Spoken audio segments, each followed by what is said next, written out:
Good evening, बहुत स्वागत है आप सभी लोग का अनअकैडमी के इस प्लेटफॉर्म पे। और एक बहुत शानदार सेशन की शुरुआत जो है अब जो है मेन सीरीज के बाद लेकर आ रहा हूँ मैं आप लोग के लिए। और उसमें क्रम से शुरुआत करेंगे हम लोग अप्रैल के महीने में, लेकिन उससे पहले मैं एक क्विक रिवीजन आप लोगों को पॉलिटी के जो सारे क्वेश्चन हैं इंपॉर्टेंट जो प्रीवियस ईयर है उनकी प्रैक्टिस सेशन जो है ऑलमोस्ट 2 या 3 क्लासेस में कंप्लीट कराऊंगा। उसके बाद टॉपिक वाइज चीजों को हम लोग कवर अप करते रहेंगे अप्रैल के महीने से। तो चलिए सेशन की शुरुआत करते हैं। तो पॉलिटी रिवीजन एमसीक्यू सेशन है ये। मेरा नाम प्रशांत शुक्ला है। मैंने एमए किया है लोक प्रशासन विषय, साथ में एलएलबी हूँ। 4 वर्षों का टीचिंग एक्सपीरियंस है। उत्तर प्रदेश लोक सेवा आयोग की परीक्षाओं क्रम में वैकल्पिक विषय लोक प्रशासन और जीएस मेंस पेपर 4 आप लोगों के लिए इसी प्लेटफॉर्म पे डेली 8 बजे उपलब्ध है। और अनअकैडमी किसी भी कोर्स में एडमिशन लेने के लिए रेफरल कोड के रूप में आप मेरा कोड PS10 यूज करके 10% डिस्काउंट प्राप्त कर सकते हैं। तो पॉलिटी एमसीक्यू सेशन को शुरू करते हैं कि भारत के संविधान में निम्नलिखित में से कौन सी एक अनुसूची में दल बदल विरोधी विषय उपबंध है। Question number 1।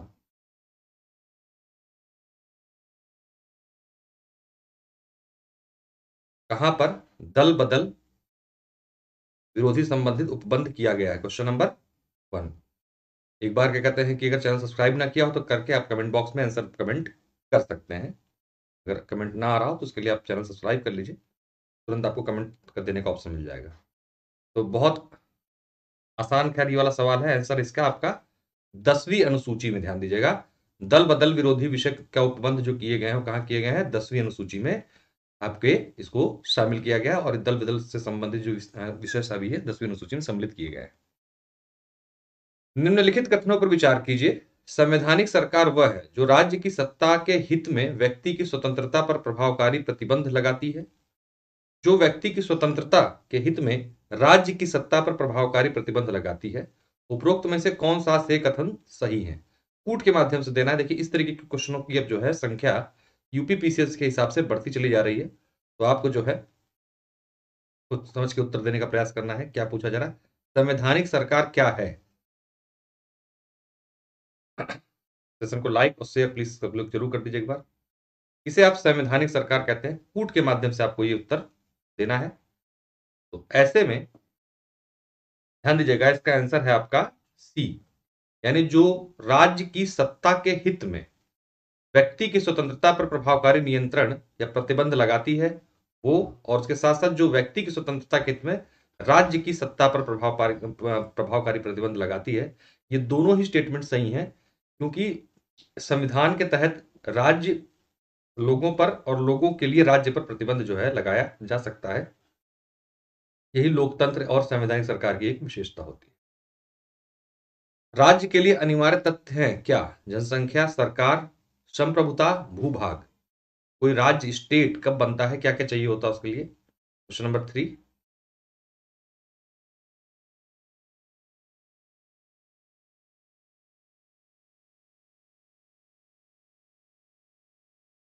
राज्य के लिए अनिवार्य तथ्य में क्या क्या सम्मिलित हैं ये पूछा जा रहा है। ध्यान दीजिएगा, आंसर है इसका डी, यानी कि जनसंख्या। एक राज्य होने के लिए, यानी राज्य का मतलब यहां पर ये नहीं उत्तर प्रदेश, मध्य प्रदेश, बिहार। राज्य मतलब स्टेट से है। स्टेट का मतलब होता है एक स्वतंत्र देश से।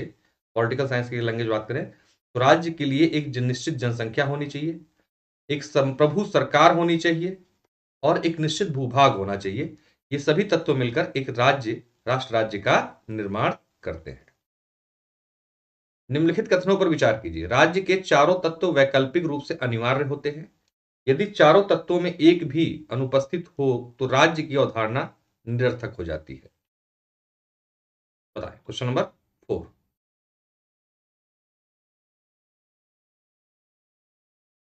कौन सा कथन सही है।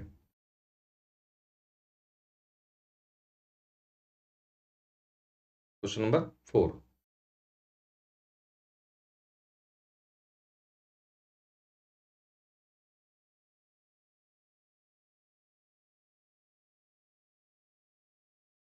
तो इसका भी आंसर क्या है आपका, जो पीछे चार तत्वों की बात की गई, 1 और 2। निम्नलिखित कथनों पर विचार कीजिए। Question number 5। संप्रभुता राज्य का सर्वाधिक महत्वपूर्ण तत्व है। संप्रभुता राज्य की वह सार्वभौम शक्ति है जिससे वह किसी भी बाह्य अथवा आंतरिक निर्णयों को लेने के लिए स्वतंत्र है। Question number 5।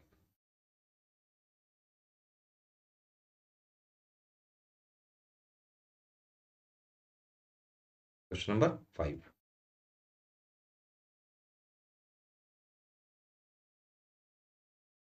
तो क्या उत्तर है इसका?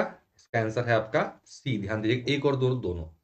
संप्रभुता राज्य का सर्वाधिक महत्वपूर्ण तथ्य। भाई जब अगर संप्रभुता ही नहीं है तो सारी बातें अपने आप में मिथक हो जाती हैं।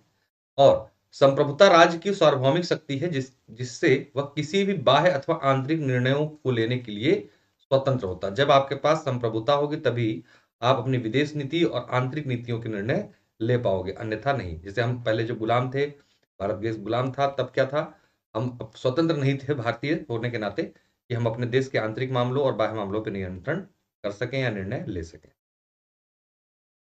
ब्रिटिश भारत में वायसराय का शासन वस्तुतः राज्य नहीं था। किस लिए राज्य नहीं था? जो ब्रिटिश भारत में वायसराय का जो शासन था उसे राज्य नहीं माना गया। क्यों? निश्चित भूभाग के अभाव कारण, जनसंख्या के अभाव कारण, सरकार के अभाव कारण या संप्रभुता के अभाव कारण। Question number 6।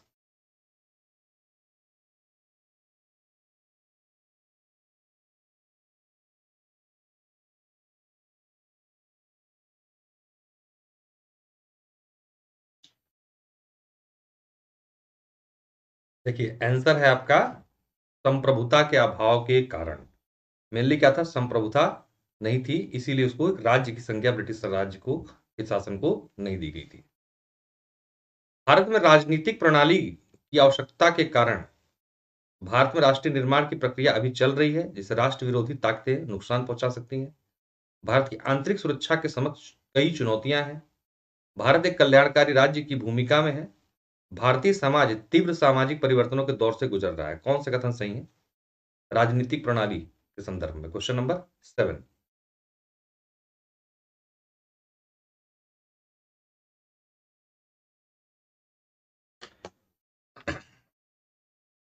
भारत की राजनीतिक प्रणाली के संदर्भ में कौन सा जो है पढ़ने की आवश्यकता के कारण है?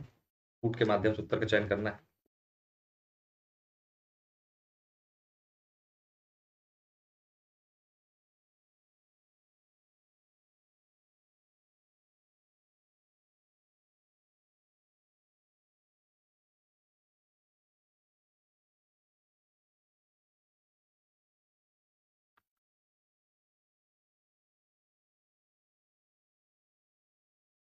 तो देखिए इसमें जो है आपके चारों स्टेटमेंट ही क्या है, सही है। ठीक है, चारों स्टेटमेंट सही है। निम्नलिखित कथनों पर विचार कीजिए। राज्य से अभिप्राय किसी समाज की राजनीतिक संरचना से है। राज्य एक अमूर्त अवधारणा है।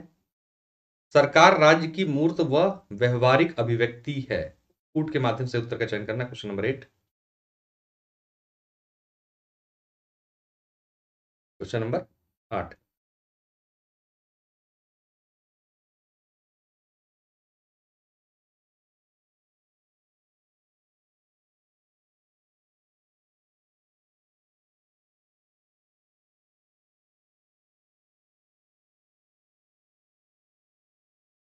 तो क्या उत्तर है इसका? ध्यान दीजिएगा, तीनों स्टेटमेंट ही सही हैं।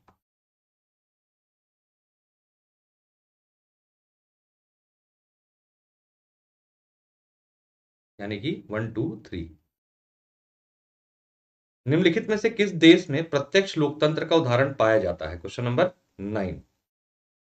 प्रत्यक्ष लोकतंत्र, दो प्रकार के लोकतंत्र होते हैं, प्रत्यक्ष और अप्रत्यक्ष। पूछा जा रहा है कि जो है किस देश में प्रत्यक्ष लोकतंत्र का उदाहरण हमें देखने को मिलता है।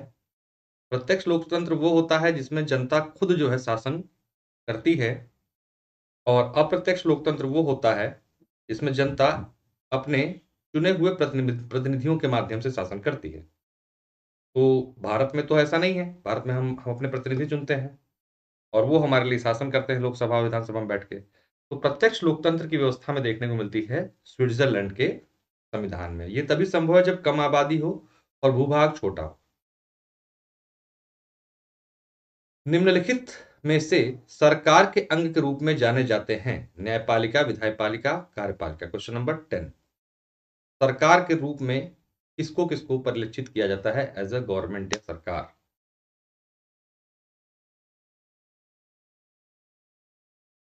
Question number 10। Question number 10।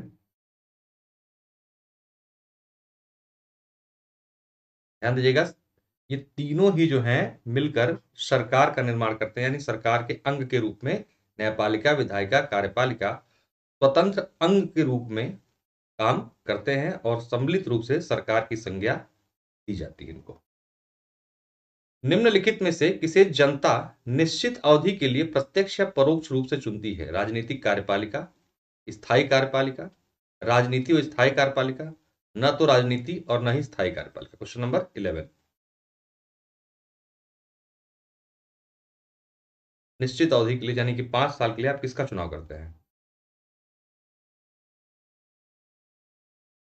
Question number 11।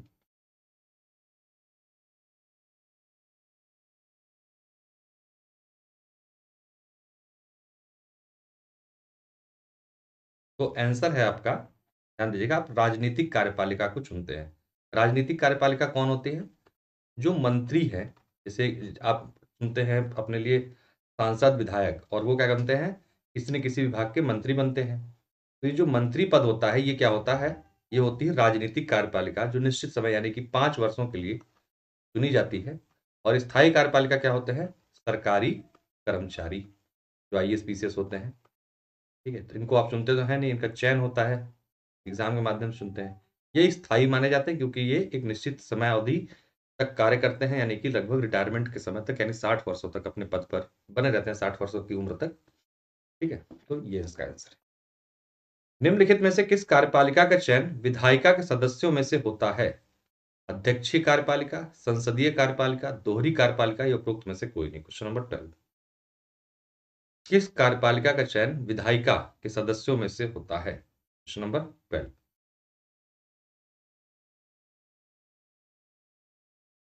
Question number 12।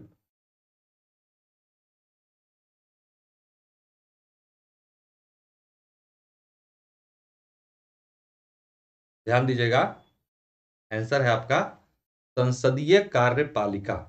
ठीक है, संसदीय कार्यपालिका जो है वो चुनी जाती है कहां से? जो विधायिका के सदस्यों में से। मैंने जैसे बताया आप लोग को, इन्हें अस्थायी कार्यपालिका भी बोलते हैं।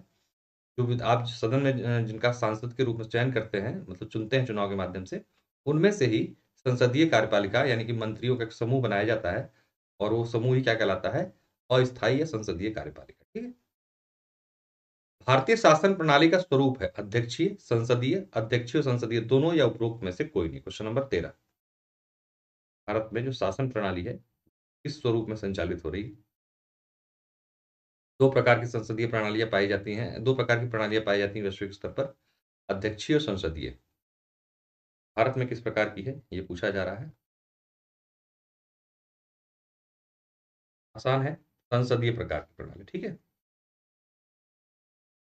निम्नलिखित कथनों पर विचार कीजिए। भारत में मंत्रिमंडल सामूहिक उत्तरदायित्व के सिद्धांत पर कार्य करता है। मंत्रिमंडल का सामूहिक उत्तरदायित्व लोकसभा के प्रति होता है। Question number 14। Question number 14।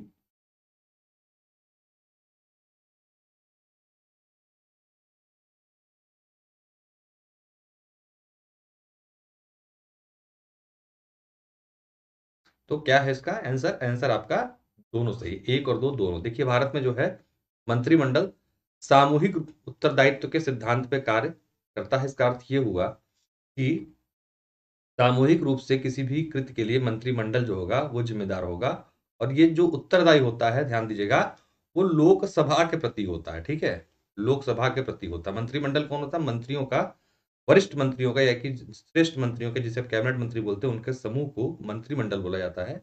और ये उत्तरदायी होता है लोकसभा के प्रति। यहां पर कभी कभी चालाकी से लोकसभा की जगह संसद लिख दिया जाता है, तो वो क्या हो जाता है? उत्तर आपका गलत हो जाता है। ठीक है, सिर्फ और सिर्फ लोकसभा के प्रति जो है मंत्रिमंडल सामूहिक रूप से उत्तरदायी होता है। और एक बात और ध्यान दीजिएगा, मंत्री जो होते हैं व्यक्तिगत रूप से वो राष्ट्रपति के प्रति उत्तरदायी होते हैं। निम्नलिखित कथनों पर विचार कीजिए। भारत की शासन व्यवस्था एकात्मक शासन प्रणाली का सर्वश्रेष्ठ उदाहरण है। संघात्मक शासन प्रणाली में न्यायपालिका हमेशा कमजोर होती है तथा संसद की शक्ति बहुत अधिक होती है। उपरोक्त कथन के आधार पर कूट के माध्यम से उत्तर देने का प्रयास करें। Question number 15।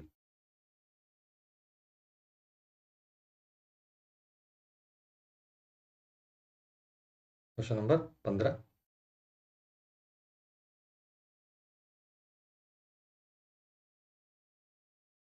देखिए इसका आंसर है आपका क्वेश्चन नंबर 15 का डी। न तो एक न तो दो। भारत में एकात्मक शासन प्रणाली नहीं है, ठीक है, संघात्मक शासन प्रणाली है हमारे यहाँ पर।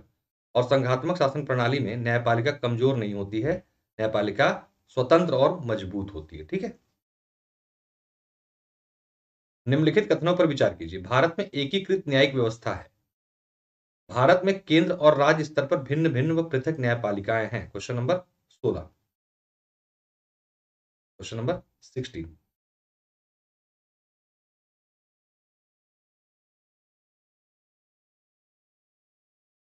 Question number 16।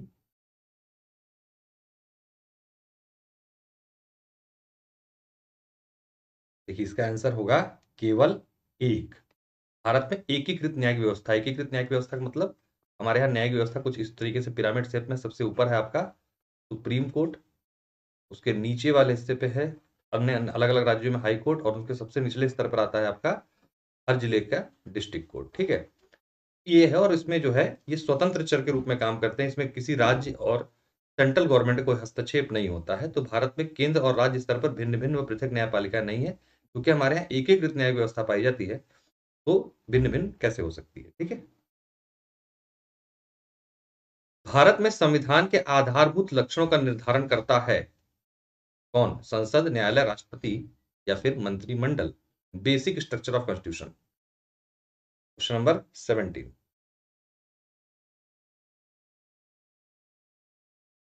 भारत में संविधान के आधारभूत लक्षणों का निर्धारण करता कौन है? ध्यान दीजिएगा, न्यायालय। न्यायालय जो है इस मामले में शक्ति रखता है कि वो बताता है कि ये संविधान विभिन्न वादों और सुनवाइयों के माध्यम से कि ये जो है संविधान के आधारभूत लक्षण है, और इस पर संसद जो है किसी भी संशोधन के माध्यम से इसमें बदलाव नहीं कर सकती। भारत की विधि व्यवस्था मूलतः सकारात्मक विधि के सिद्धांत पर आधारित है। भारतीय शासन व्यवस्था में न्यायपालिका की न्यायिक पुनरीक्षण की शक्ति प्राकृतिक विधि के तत्वों को शामिल करती है। उपरोक्त कथन के माध्यम से सही उत्तर का चयन करें। Question number 18।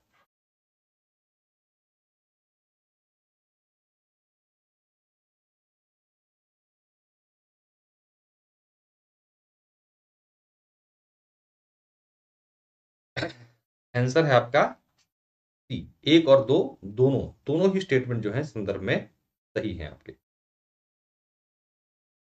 शक्तियों के पृथक्करण तथा मंत्री नियंत्रण व संतुलन का सिद्धांत मुख्यतः पाया जाता है कहां पर? Question number 19।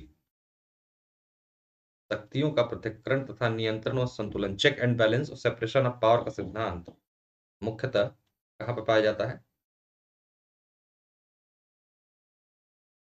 देखिए क्वेश्चन नंबर 19 का उत्तर होगा आपका अमेरिकी शासन प्रणाली में। भारत में शक्तियों का पृथक्करण तो है, लेकिन नियंत्रण और संतुलन, चेक और बैलेंस वाला सिद्धांत हमारे यहाँ पर नहीं चलता है। सब स्वतंत्र है, अलग अलग कार्य अपना कर रहे होते हैं। कुछ हद तक भारत में सिद्धांत के रूप में, लेकिन व्यवहार में जरूर थोड़ा बहुत देखने को मिलता है। जैसे कि न्यायपालिका क्या करती है, बेसिकली एक तरीके से कार्यपालिका और विधायिका के कार्यों को देखती है, चेक करती है, और गलत होने पर उनको निरस्त भी कर देती है, ठीक है।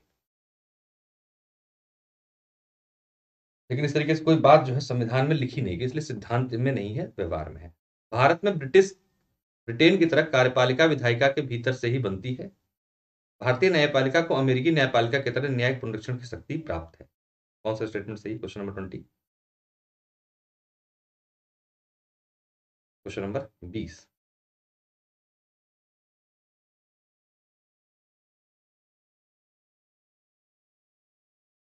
तो क्या सही है इसका आंसर? एक और दो दोनों सही है। ध्यान दीजिएगा, ब्रिटेन में भी वहां की जो विधायिका होती है उसी में से कुछ मंत्रियों को निकाल के, कुछ लोगों को निकाल के सांसदों को मंत्री पद दिया जाता है, और उसे ही क्या कहा जाता है? अस्थायी कार्यपालिका। इसी तरीके से भारत में भी व्यवस्था लागू है। और भारत की जो न्यायपालिका है वो अमेरिका की न्यायपालिका से ही हमने क्या लिया है? जुडिशियल रिव्यू वाला जो कंसेप्ट लिया है, आर्टिकल 137, वो हमने कहां से लिया हुआ है? अमेरिका के संविधान। निम्नलिखित में से किस शासन प्रणाली में सत्ता की वैधता का स्रोत जनता स्वयं होती है? Question number 21। Question number 21।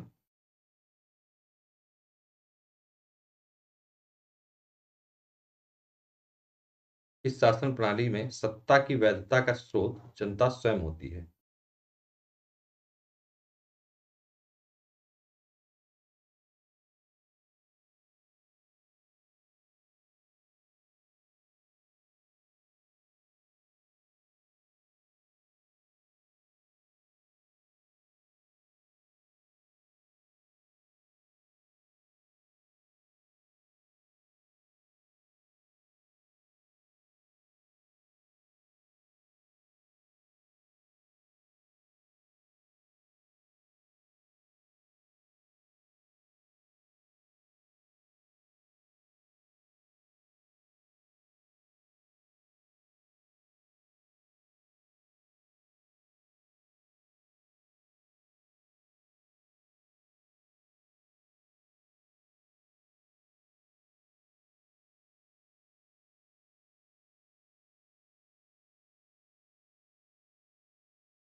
तो क्या है इसका आंसर?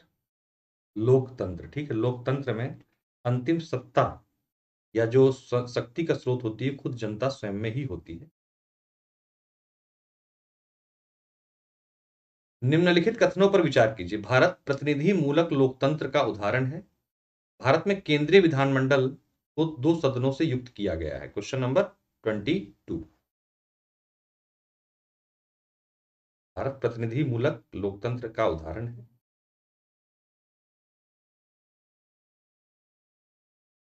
Question number 22।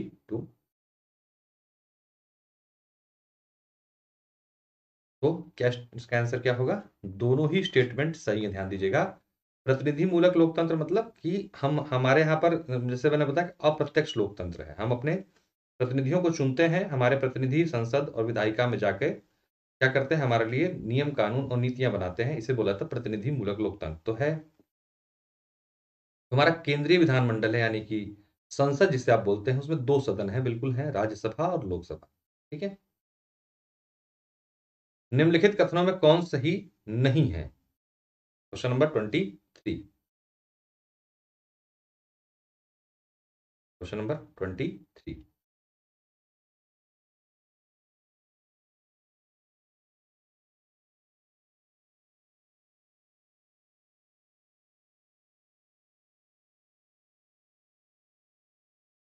आंसर है आपका इसमें डी, राजतंत्र संविधानवाद का सर्वोत्तम उदाहरण गलत है। समकालीन विश्व में अधिकांश देशों की शासन व्यवस्था लोकतांत्रिक ढांचे पर संचालित हो रही है, बिल्कुल ठीक है। तानाशाही व्यवस्था में शासन की संपूर्ण शक्तियां एक ही व्यक्ति अथवा कभी कभी किसी एक गुट में हाथों में होती हैं, बिल्कुल सही है, जैसे तालिबान। धर्मतंत्र ऐसी शासन व्यवस्था है जिसमें सरकार की वैधता धार्मिक ग्रंथों पर टिकी होती है, बिल्कुल सही बात है। ठीक है, तो ये तीनों ही स्टेटमेंट सही है, लेकिन राजतंत्र में नहीं बल्कि लोकतंत्र संविधानवाद का सर्वोत्तम उदाहरण अगर लिखा होता तो स्टेटमेंट सही हो जाता। निम्नलिखित कथनों पर विचार कीजिए। संविधानवाद पर आधारित शासन को ही आमतौर पर विधि का शासन भी माना जाता है या कहा जाता है। कुलीन तंत्र में सामाजिक परंपराओं के आधार पर उच्च कुल के लोग राज्य की सत्ता अपने वर्ग तक सीमित कर लेते हैं। कौन सा सही है? Question number 24।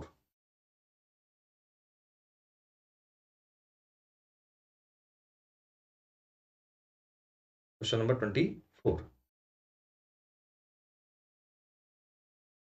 तो बिल्कुल ध्यान रखिएगा, दोनों ही स्टेटमेंट जो है आपके सही है, 1 और 2 दोनों सही। निम्नलिखित कथनों पर विचार कीजिए। आमतौर पर लोकतांत्रिक प्रणालियां संविधानवाद के दायरे में आती हैं। संविधानवाद एक विचारधारा है जिसमें संविधान या विधानों के निश्चित समुच्चय को सर्वोच्चता प्राप्त होती है। Question number 25।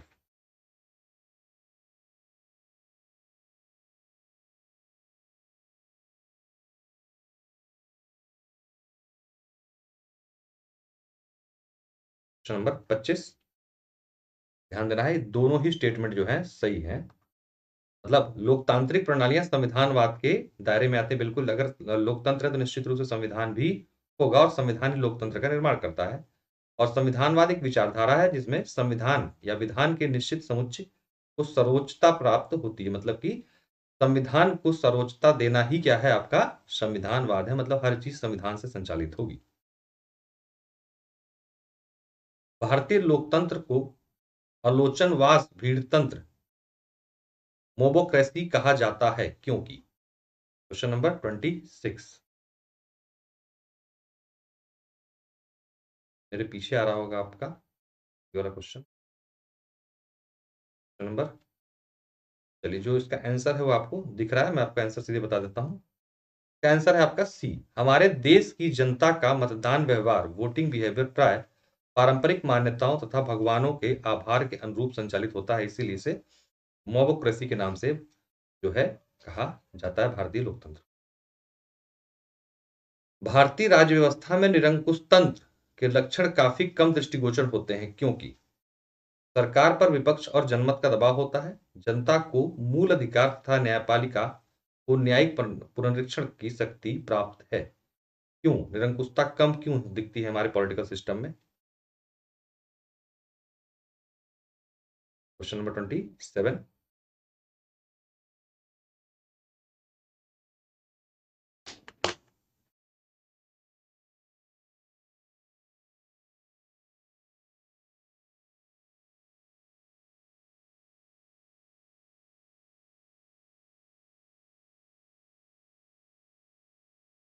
क्यों? क्योंकि ये दोनों ही स्टेटमेंट अपने आप में सही है, ध्यान रखिएगा।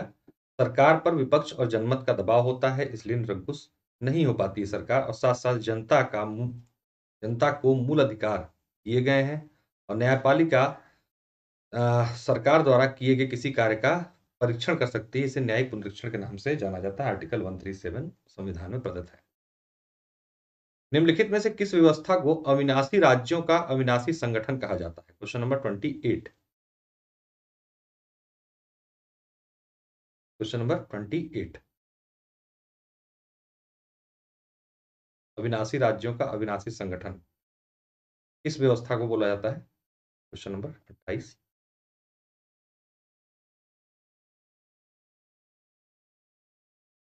ध्यान दीजिएगा, संघात्मक व्यवस्था को जो है कहा जाता है अविनाशी राज्यों का अविनाशी संगठन, मतलब कि एक दूसरे से अलग नहीं हो सकते और सबके पास अपनी अपनी शक्तियां भी हैं, ऐसी पूरी व्यवस्था को संघात्मक व्यवस्था के नाम से जाना जाता है। ठीक है, अविनाशी राज्यों का विनाशी संगठन कहलाने, चलिए तो रिपीट हो गया। वह राजनीतिक प्रणाली जिसमें प्रांतों या कार्यकारी इकाइयों का निर्माण संघ की इच्छा पर होता है क्या कहलाती है? Question number 30। Question number 30। वह राजनीतिक प्रणाली जिसमें प्रांतों या कार्यकारी इकाइयों का निर्माण संघ की इच्छा पर होता है, तो क्या बोलते हैं? एकात्मक व्यवस्था। क्या कही जाती है? एकात्मक व्यवस्था। निम्नलिखित कथनों पर विचार कीजिए। हम वर्तमान में अमेरिकी संघ न होकर परिसंघ बन गया है। एकात्मक व्यवस्था को विनाशी राज्यों का अविनाशी संगठन कहा जाता है। Question number 31।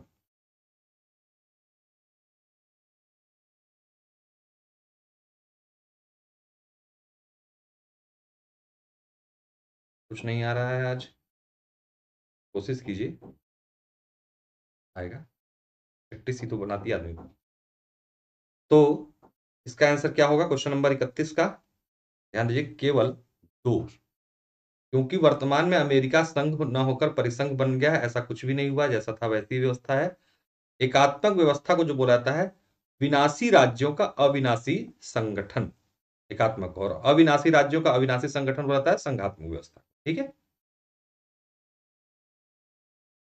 संघात्मक व्यवस्था की विशेषताओं में शामिल तत्व हैं राज्य और केंद्र के मध्य शक्तियों और दायित्व का स्पष्ट वितरण, संविधान की सर्वोच्चता, न्यायपालिका की स्वतंत्रता। Question number 32।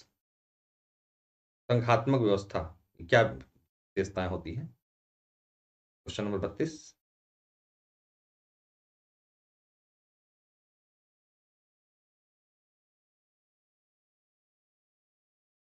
तो क्या होगा 32 का उत्तर? एक बार सेशन को लाइक और शेयर सभी लोग जरूर कर दीजिए। 32 का उत्तर है आपका डी। 1 2 3 तीनों स्टेटमेंट सही है संघात्मक व्यवस्था के बारे में।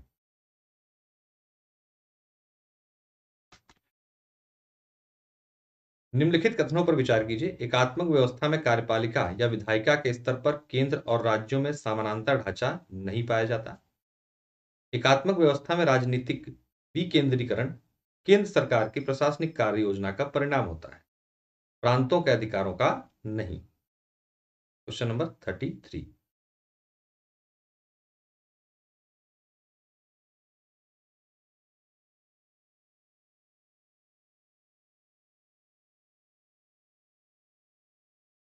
इसका आंसर होगा आपका डी।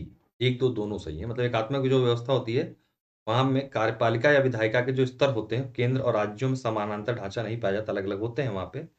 और एकात्मक व्यवस्था में जो राजनीतिक विकेंद्रीकरण केंद्र सरकार की प्रशासनिक कार्य योजना का परिणाम होती है, प्रांतों के अधिकारों का नहीं। एकात्मक व्यवस्था हमारे यहाँ नहीं पाई जाती है। कहाँ पाई जाती है? अमेरिका में पाई जाती है।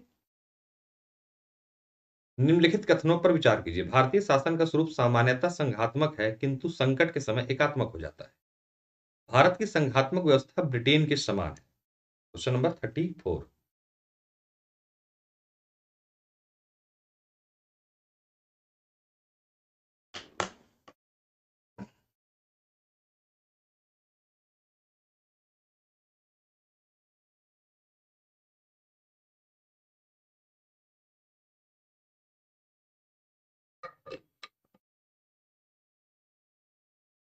Question number 34। तो क्या इसका आंसर होगा आपका? एक और दो दोनों कथन सकते हैं। जो भारत की शासन का स्वरूप है वो संघात्मक है। संघात्मक का मतलब मैंने आपको बताया कि जहां पर केंद्र और राज्य दोनों अपनी अपनी शक्तियों का प्रयोग करके सह अस्तित्व के साथ रहते हैं, इस व्यवस्था को संघात्मक कहा जाता है। लेकिन संकट यानी कि आपातकालीन स्थितियों में क्या होता है? एकात्मक हो जाता है। मतलब कि सेंट्रल गवर्नमेंट क्या है, उसको शासन करने लगती है। मतलब सेंट्रल गवर्नमेंट के हिसाब से सब कुछ चलता है। जैसे कि आपने पिछले लॉकडाउन के समय देखा कि जो भी गाइडलाइंस आती थी उसके हिसाब से सभी राज्य कार्य करते थे। उसी के अनुरूप अगर आर्टिकल 352, 356 या 360 का प्रयोग किया जाता है, यानी कि आपातकाल की स्थितियां जब उत्पन्न होती हैं, ऐसे में भी एकात्मक हो जाता है हमारा शासन व्यवस्था। और भारत की संघात्मक व्यवस्था कहां से ली हमने? ब्रिटेन से ली गई है। बिल्कुल सही बात है। तो दोनों स्टेटमेंट ही सही है। संसदीय शासन प्रणाली की विशेषताओं में शामिल है कार्यपालिका का निर्माण विधायिका में से होता है। कार्यपालिका के दो प्रमुख होते हैं, एक नाम मात्र का, दूसरा वास्तविक। और थर्ड स्टेटमेंट है शक्ति पृथक्करण तथा नियंत्रण व संतुलन का सिद्धांत प्रभावी ढंग से पाया जाता है। चौथा है विधायिका का समर्थन खो देने पर सरकार भंग हो जाती है। Question number 35।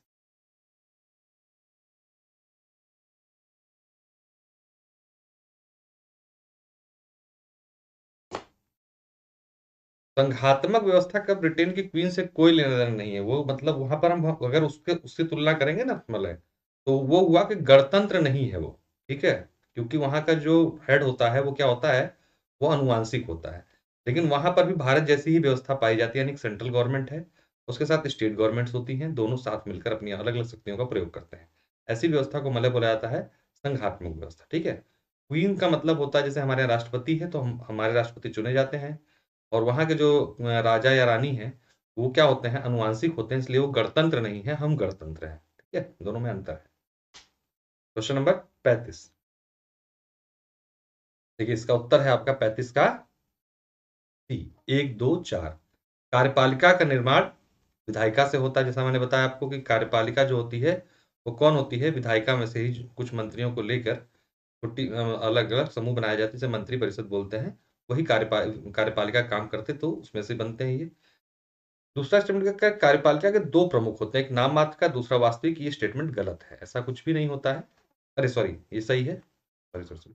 हाँ ऐसा होता है। ठीक है, कार्यपालिका के दो प्रमुख होते हैं, एक नाम मात्र का होता है, दूसरा वास्तविक। जैसे कि हमारे यहाँ पर है, राष्ट्रपति नाम मात्र के हैं और वास्तविक कार्यपालिका किसके नियंत्रण में रहती है? प्रधानमंत्री के। और तीसरा क्या, शक्ति पृथक्करण तथा नियंत्रण और संतुलन का सिद्धांत प्रभावी ढंग से पाया जाता है। ठीक है, तो ये वाला स्टेटमेंट जो है गड़बड़ है थोड़ा सा। 1 मिनट,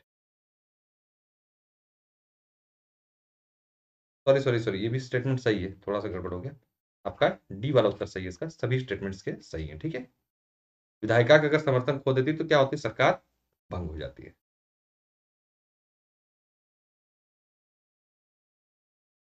निम्नलिखित कथनों पर विचार कीजिए। अध्यक्षीय शासन प्रणाली में सरकार पर हमेशा अस्थिरता का खतरा छाया रहता है। संसदीय शासन प्रणाली में सरकार पर बहुमत का खतरा नहीं रहता तथा वह निश्चित कार्यकाल तक कार्य करने में सक्षम रहती है। Question number 36।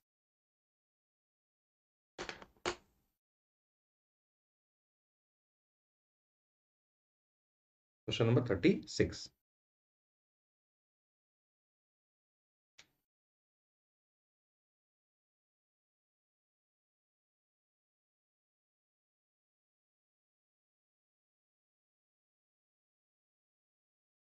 क्या होगा? 36 का उत्तर समझ के देने का प्रयास कीजिए।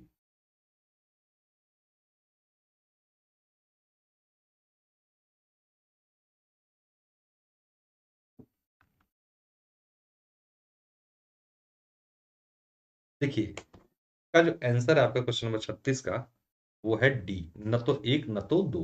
क्योंकि अध्यक्षीय शासन प्रणाली में हमेशा अस्थिरता का खतरा छाया रहता है। गलत, ऐसा कुछ नहीं होता है। ठीक है, बकायदा इम्पीचमेंट लाके तब खत्म किया जाता है। और लिखा है कि संसदीय शासन प्रणाली में सरकार का पर बहुमत का खतरा नहीं रहता और निश्चित कार्यकाल। नहीं भाई, बहुमत अगर खो देते हैं तो सरकार गिर जाती है। तो दोनों स्टेटमेंट क्या है? गलत है। निम्नलिखित कथनों पर विचार कीजिए। अध्यक्षीय शासन प्रणाली में राष्ट्राध्यक्ष का चयन विधानमंडल के सदस्यों द्वारा होता है। अध्यक्षीय शासन प्रणाली में राष्ट्रपति पर यह बाध्यता होती है कि वह विधायिका के सदस्यों से ही अपने मंत्रिमंडल का चयन करे। 37 सही। Question number 37। इसमें भी क्या है? आपके दोनों ही स्टेटमेंट गलत हैं। ऐसा कोई नियम नहीं है। अध्यक्षीय शासन प्रणाली में राष्ट्राध्यक्ष का चयन विधानमंडल के सदस्यों में होता है नहीं, वो अलग से एक व्यवस्था जैसे अमेरिका में राष्ट्रपति चुने जाते हैं। अध्यक्षीय शासन प्रणाली राष्ट्रीय स्तर पर बाध्यता होती है कि विधायिका के सदस्यों में से अपने मंत्रिमंडल का चयन करें। नहीं, अलग से भी बन जाते हैं वहां पर। हालांकि हम लोग यहाँ सिस्टम नहीं है ये वाला। अध्यक्षीय शासन प्रणाली के संबंध में असत्य है तो छोड़ दीजिए। संवैधानिक राजतंत्र की प्रणाली कब प्रारंभ हुई? Question number 40। संवैधानिक कॉन्स्टिट्यूशनल मोनार्की, संवैधानिक राजतंत्र प्रणाली कब से प्रारंभ मानी जाती है?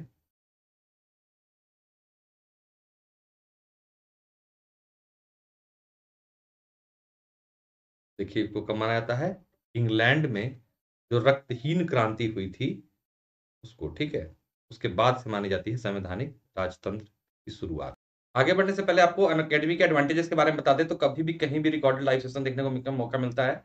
और अनअकैडमी ऐप पर जाना है कैसे, ये बताते हैं आपको। सबसे पहले प्ले स्टोर से आपको अनअकैडमी लर्निंग ऐप डाउनलोड करके अपना मोबाइल नंबर डालना है। सर्च गोल में आपको सर्च करना है यूपीपीएससी एंड यूपीटीपीएससी। आपको फ्री क्लासेस और टेस्ट सीरीज दिखाई देने लगेंगी। इन फ्री क्लासेस और टेस्ट सीरीज को अनलॉक करने के लिए आप मेरा कोड PS10 डाल के इसको अनलॉक कर सकते हैं।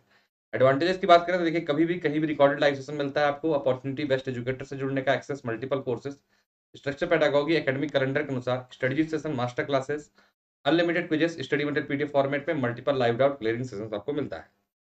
कॉम्बो ऑफर चल रहा है, आप इसको ले सकते हैं। यूपीपीएससी और यूपीटीपीएससी वीडियो का 12 महीने और 6 महीने कोर्सेज उपलब्ध हैं। इसके लिए आपको मेरा रेफरल कोड यूज करना है PS10 और आपको ये मिल जाएगा ऑफर।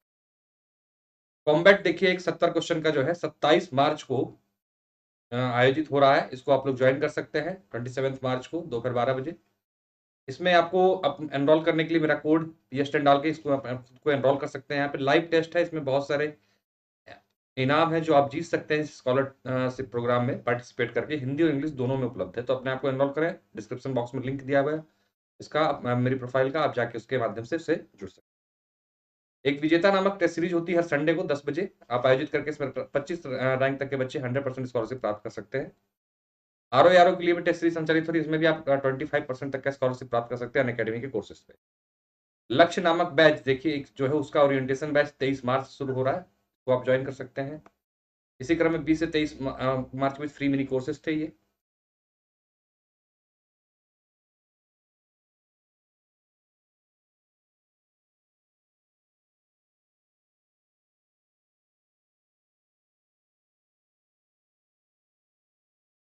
आगे बढ़ने से पहले आपको बैच कोर्सेज के बारे में बता देते हैं कि बैच कोर्सेज कौन कौन से उपलब्ध हैं। तो देखिए, ये मेंस के लिए बैच कोर्स था। इसी क्रम में 2023 के लिए जो है एक 12 महीने का प्रीलिम्स का मेंस का बैच जो है आपको मिल रहा है लक्ष्य नामक। ये भी 23 मार्च से शुरू हो चुका है, इसको आप लोग ज्वाइन कर सकते हैं। ज्वाइन करके अपनी तैयारी को इसमें आप आगे बढ़ा सकते हैं।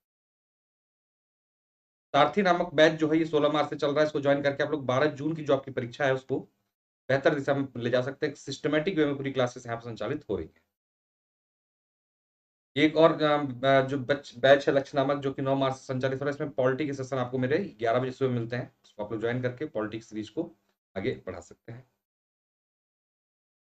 ऑप्शनल की अगर हम बात करें तो इस टाइम पे लोक प्रशासन, geography, history, philosophy, sociology, Hindi literature के ऑप्शंस उपलब्ध है। इंग्लिश करना है तो आपके लिए 8 मार्च से ये इंग्लिश क्लासेस उपलब्ध है यहाँ पर। बच्चों में बड़ा कंफ्यूजन होता है, upper PCS, lower PCS, RO, RO, UPSI, UP triple SC, लेखपाल, बी और ऑप्शन सब्जेक्ट के लिए क्या हमें अलग अलग एडमिशन लेना होगा। तो मतलब सिंगल सब्सक्रिप्शन में आपको सारी चीजें मिल जाती हैं। फीस की अगर हम बात करें तो 24 महीने की फीस मात्र 13,600 है। 12 महीने की फीस आपकी 9,350 और 6 महीने की फीस आपकी 7,650। रेफरल कोड में आप मेरा कोड PS10 यूज करते हैं, आपकी फीस जो है घट के 24 महीने की 12,240 हो जाती है। 12 महीने की 8,415 और 6 महीने की आपकी 6,885। ध्यान रखिएगा, रेफरल कोड में आपको मेरा कोड PS10 यूज करना है। 10% का डिस्काउंट और उपलब्ध सभी ऑफर आपको मिल जाएंगे। जो लोग वीडियो की सिर्फ तैयारी करना चाहते हैं उनके लिए जो है 1 महीने, 3 महीने, 6 महीने, 12 महीने कोर्सेज उपलब्ध है बहुत ही कम फीस में 900, 2,250। और यहाँ पे भी आप 10% डिस्काउंट मेरे कोड के माध्यम से पा सकते हैं PS10 यूज।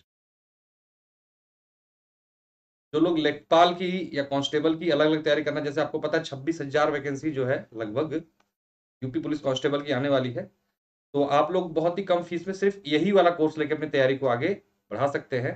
इसमें आपको 1,500 रुपए का कोर्स मिल रहा है और ये 3 महीने का है, 6 महीने का और 12 महीने का। इसमें आप 10% डिस्काउंट प्राप्त कर सकते हैं मेरे कोड के माध्यम से, कोड है PS10। इसी क्रम में कांस्टेबल का 1,000, 1,500 और 2,000, यहाँ पे भी आप 10% डिस्काउंट मेरे कोड के माध्यम से प्राप्त कर सकते हैं। जैसा बताया गया 27 मार्च को कॉम्बो क्या कहते हैं कि कॉम्बैट है UPPSC, उसको ज्वाइन करके इसमें बहुत सारे गिफ्ट और बहुत सारी चीजें जो है ऐसे ग्रैब कर सकते हैं। सुपर कॉम्बो सब्सक्रिप्शन बिहार और यूपी कंबाइंड तैयारी आपको मिलती है इसके माध्यम से दोनों जगह की। पक्ष बाउंड्री कार्यक्रम, किसी वीडियो को शिकायत अकेडमी को आप कर सकते हैं। संविधानवाद की शुरुआत कहाँ से मानी जाती है?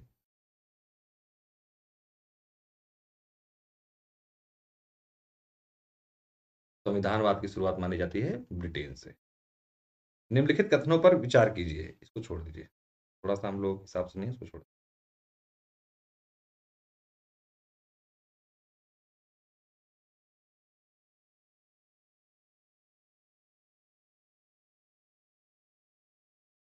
कुछ क्वेश्चन थोड़े से हट के बन गए हैं, थोड़ा ज्यादा ही कठिन हो जा रहे हैं, UPSC टाइप, जैसे छोड़ देता हूँ। यहाँ पे आते हैं। प्रत्यक्ष लोकतंत्र में यदि कोई नागरिक या नागरिकों का समूह इसे नए कानून या संविधान संशोधन का प्रारूप स्वयं तैयार करता है तो यह प्रक्रिया क्या कहलाती है? Question number 46। जो प्रत्यक्ष लोकतंत्र होता है, हमने बताया इस प्रकार से 2 प्रकार के लोकतंत्र होते हैं, प्रत्यक्ष और एक अप्रत्यक्ष। भारत में अप्रत्यक्ष लोकतंत्र पाया जाता है और जैसा स्विट्जरलैंड में क्या है, प्रत्यक्ष लोकतंत्र में देखने को मिलता है। इस पूरी व्यवस्था को क्या कहा जाता है, किस नाम से जाना जाता है? Question number 46। तो इसको बोलते हैं पहल, इनिशिएटिव कहा जाता है इसको, ठीक है। पहल इनिशिएटिव के नाम से जो है इसको जाना जाता है। निम्नलिखित में से कौन सी प्रत्यक्ष लोकतंत्र की विशेषताएं हैं? पहल, वापस बुलाने का अधिकार, जनमत संग्रह। Question number 47। Question number 47।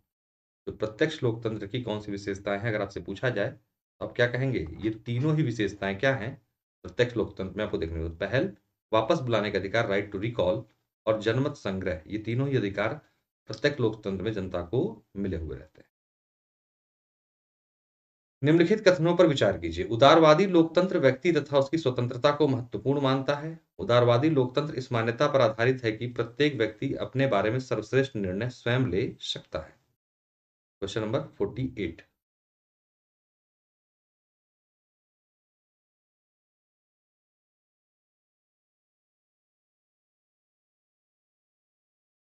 Question number 48। देखिए इसमें जो है दोनों ही स्टेटमेंट सही हैं। उदारवादी लोकतंत्र व्यक्ति और उसकी स्वतंत्रता को बहुत महत्वपूर्ण महत्व देता है और ये मानता है कि अपने बारे में व्यक्ति स्वयं निर्णय अच्छा ले सकता है। निम्नलिखित कथनों में कौन सा कथन सही नहीं है? एक गलत है इसमें से, पढ़ के दीजिए उत्तर, क्वेश्चन नंबर 50।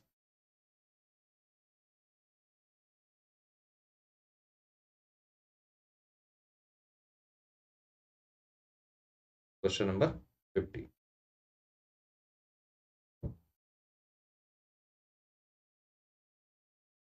देखिए इसमें आपका जो स्टेटमेंट है ये गलत है, बाकी सब सही है।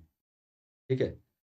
समाजवादी लोकतंत्र के समर्थक लोक कल्याणकार राज्य का समर्थन करते हैं, बिल्कुल सही बात है। समाजवादी लोकतंत्र के समर्थक संरक्षणात्मक भेदभाव व सामाजिक न्याय का समर्थन करते हैं, बिल्कुल सही बात है। ये कह रहा है कि समाजवादी लोकतंत्र की मान्यता है कि आर्थिक असमानता लाने के लिए, जो आर्थिक समानता है उसे लाने के लिए हिंसक क्रांति का सहारा लेना तर्कसंगत है, गलत है, ऐसा कुछ नहीं है। ठीक है, ये मार्क्सवाद मानता है, ना कि समाजवाद। ठीक। भारत सैद्धांतिक तौर पर समाजवाद लोकतंत्र का समर्थक है, बिल्कुल सही। ठीक है, तो ये अहिंसक क्रांति की जो बात होती है आर्थिक समानता लाने के लिए, वो मार्क्सवाद का कंसेप्ट है, न कि समाजवाद का।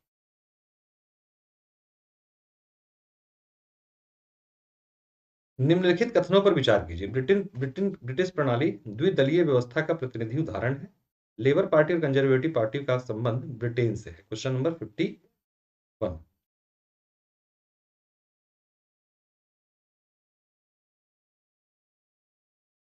तो इसमें क्या है, आपके दोनों ही कथन सही हैं। यही से जो है द्विदलीय प्रणाली या टू पार्टी सिस्टम की शुरुआत या देखी जा सकती है व्यवस्था की, दो ही पार्टियां होती हैं। तो ये ब्रिटेन की देन है, और इसी प्रकार लेबर पार्टी और कंजर्वेटिव पार्टी ब्रिटेन की दो प्रमुख पार्टियां हैं। निम्नलिखित कथनों पर विचार कीजिए। भारत में बहुदलीय लोकतंत्र है। भारत के संविधान में बहुदलीय लोकतंत्र का स्पष्ट उल्लेख है। Question number 52।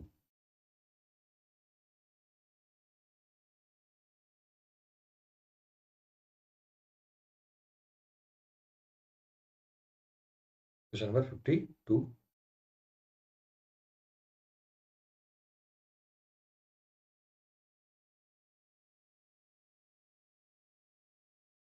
में आंसर आपका है केवल एक। भारत में बहुदलीय लोकतंत्र बिल्कुल सही बात है, लेकिन संविधान में बहुदलीय लोकतंत्र का कोई उल्लेख नहीं किया गया है। ठीक है, तो केवल स्टेटमेंट ए यानी नंबर 1 सही है, बाकी दूसरा गलत है।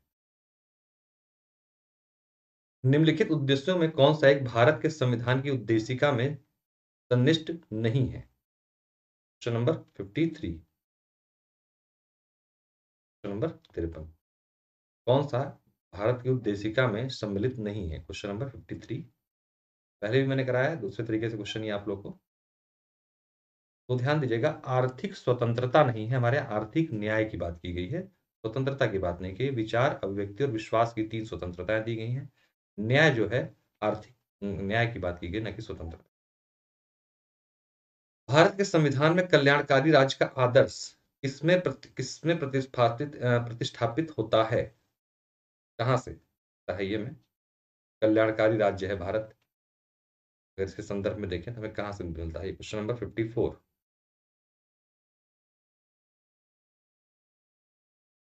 तो की भावना हमें दिखाई देती है राज्य के नीति निर्देशक तत्व यानी डीपीएसपी से।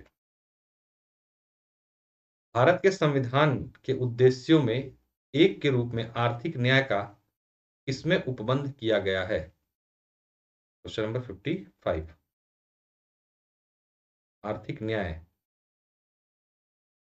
संविधान में कहां पर उल्लिखित है?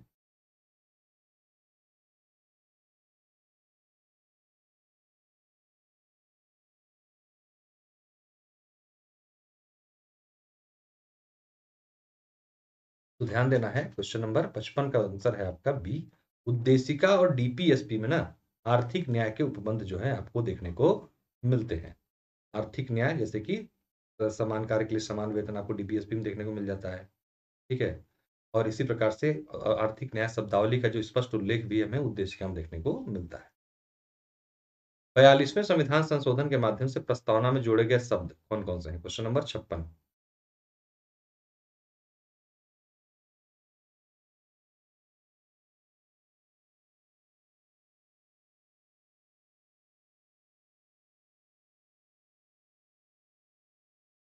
नंबर 56 का उत्तर है आपका सी यानी 245 यानी समाजवादी, पंथ निरपेक्ष और अखंडता, ये 3 शब्द जो है 42वें संविधान संशोधन 1976 के माध्यम से हमारी प्रस्तावना में जोड़े गए थे। पंथ निरपेक्ष राज्य से आशय है कि, किसको बोलते हैं पंथ निरपेक्ष राज्य? तो आपने सुना हम पंथ निरपेक्ष हैं, सुनते हैं आप लोग। पंथ निरपेक्ष किसे बोला जाता है?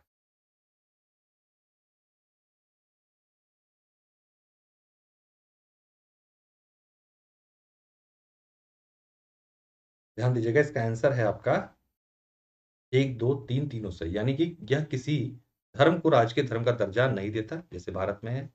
अपने नागरिकों की धार्मिक स्वतंत्रता से वंचित नहीं करता, ठीक है? आप स्वतंत्र हैं किसी भी धर्म को मानने के लिए। राजकीय कार्यों के भीतर धर्म के प्रभाव को अस्वीकार करता है, मतलब कि वहां पर धर्म के आधार पर कोई भी सरकारी या राजकीय कार्य नहीं संपादित होगा। इन सभी कंसेप्ट को मिला के बोला जाता है धर्मनिरपेक्ष राज्य, यानी सेकुलर स्टेट। भारत एक गणराज्य है क्योंकि, क्वेश्चन नंबर 58। भारत एक गणराज्य है क्योंकि, क्वेश्चन नंबर 58। क्यों हम, आप कहते हैं ना हम गणतंत्र हैं, आखिर क्यों गणतंत्र हैं? गणतंत्र मतलब होता क्या है? लोकतंत्र तो पता है आपको कि भाई जहां पर लोगों का शासन से लोकतंत्र बोलते हैं, ठीक है? तो हम गणतंत्र या गणराज्य हैं क्यों? क्वेश्चन नंबर 58 का उत्तर देखिए, उत्तर है आपका सी, यानी कि 1 और 2। यहाँ के नागरिक किसी भी पद पर आसीन होने की अर्हता रखते हैं। पहली बात, ये व्यवस्था जब होती है तब क्या होते हैं? गणतंत्र, यानी कि गणों का तंत्र, लोगों का गणतंत्र, मतलब गण, जैसे आप चाहें एक आम व्यक्ति भी किसी भी पद पर आसीन हो सकता है, ऐसी व्यवस्था की गई है, ठीक है? जैसे अब ये नहीं कि राष्ट्रपति के लिए कुछ गिनती के लोग होंगे वही राष्ट्रपति बनेंगे, आप भी बन सकते हैं अगर आप निश्चित अर्हताओं को पूरा करते हैं, भारत के नागरिक हैं, 30 साल से उम्र आपकी अधिक है, ठीक है, तो आप बन सकते हैं। दूसरी बात कहा जा रहा है कि यहाँ का जो राज्याध्यक्ष यानी कि राष्ट्रपति हमारे, वो जनता के द्वारा परोक्ष रूप से निर्वाचित होता है। तो हम अपने लिए सांसद चुनते हैं और हमारे सांसद विधायक जो होते हैं वो क्या करते हैं? राष्ट्रपति हमारे लिए चुनते हैं। तो हमारा राज्य का अध्यक्ष जो है वो भी कैसे? जनता के द्वारा परोक्ष रूप से चुना जाता है। तो इस व्यवस्था को क्या कहा जाता है? कि हम गणतंत्र हैं। इसीलिए ब्रिटेन जो है लोकतंत्र है लेकिन गणतंत्र नहीं। ब्रिटेन में लोकतंत्र तो है लेकिन गणतंत्र नहीं है। क्यों? क्योंकि वहां पर राजा का जो पद है आनुवांशिक है, वो एक निश्चित खानदान के लोग ही वहां पर स्थापित हो सकते हैं, इसीलिए वहां पर ये दोनों ही व्यवस्थाएं नहीं पाई जाती। इसलिए ब्रिटेन लोकतंत्र तो है, गणतंत्र नहीं है। भारत लोकतंत्र के साथ गणतंत्र भी है। भारतीय संविधान की प्रस्तावना में उल्लिखित न्याय के अंतर्गत समाविष्ट तत्व कौन से हैं? जो न्याय है, क्वेश्चन नंबर 59।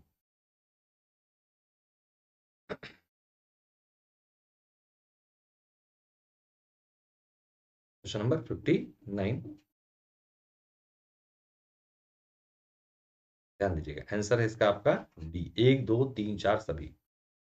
अनुसूचित जातियों, जनजातियों, अन्य पिछड़ा वर्गों को दिया जाने वाला आरक्षण न्याय के अंतर्गत आता है। महिलाओं को दिए जाने वाला आरक्षण, ये भी जो न्याय है उसके ही अंतर्गत सम्मिलित है। वयस्क मताधिकार के साथ साथ वंचित वर्गों के लिए राजनीतिक आरक्षण, ये भी क्या है? सामाजिक न्याय की कैटेगरी में आता है। और आर्थिक संसाधनों का समान वितरण, ये आर्थिक न्याय के अंतर्गत आता है। तो जो हमारी प्रस्तावना में न्याय है उसमें सामाजिक, आर्थिक और राजनीतिक न्याय की बात की गई है, ठीक है। भारतीय संविधान को स्वीकार करने की तिथि क्या है? Question number 60। आसान क्वेश्चन है ये। एक बार सेशन को लाइक शेयर प्लीज कर दीजिए सभी लोग। Question number 60। अनअकैडमी के किसी भी कोर्स में आपको एडमिशन लेना हो, रेफरल कोड के रूप में मेरा कोड PS10 आप प्रयोग कर सकते हैं, आपको 10% का ऑफ मिलेगा। और साथ साथ में यहाँ पर आपको 12 महीने कोर्स पे 2 एक्स्ट्रा महीने सब्सक्रिप्शन और 24 महीने कोर्स पे 3 एक्स्ट्रा महीने का सब्सक्रिप्शन फ्री मिल रहा है। तब आप इसको ज्वाइन कर सकते हैं। आंसर है आपका 26 नवंबर 1949। प्रस्तावना के संदर्भ में निम्नलिखित कथनों पर विचार कीजिए। Question number 61। Question number 61। प्रस्तावना के संदर्भ में निम्नलिखित कथनों पर विचार कीजिए। देखिए इसका आंसर है आपका 1, 2, 3 तीनों ही सही है। इस संविधान का अंग है, बिल्कुल सही बात है। ये ना तो विधायिका को कोई विशेष शक्ति प्रदान करती है, न ही उस पर कोई सीमा आरोपित करती है, बिल्कुल सही बात है। ये न्यायालय द्वारा लागू नहीं कराई जा सकती, बिल्कुल ठीक है, ठीक है। Question number 61। चौथा कह रहा है, ये स्टेटमेंट यहां से आ गया चौथा वाला, इसके द्वारा सर्वोच्च न्यायालय को न्यायिक पुनरावलोकन की शक्ति दी गई, गलत है। इसका जिक्र जो है आर्टिकल 137 में किया गया, ना कि प्रस्तावना। ठीक है, तो बाकी 3 स्टेटमेंट इसके सही है। संविधान के मूल ढांचे को निर्धारित करने की शक्ति किसके पास है? मैंने बता दिया पहले ही, क्वेश्चन रिपीट हो गया है, सर्वोच्च न्यायालय के पास है। समय समय पर विभिन्न वादों के माध्यम से सुप्रीम कोर्ट क्या करता है? मूल ढांचे का कंसेप्ट जो है देता रहता है। निम्नलिखित कथनों पर विचार करें। Question number 63।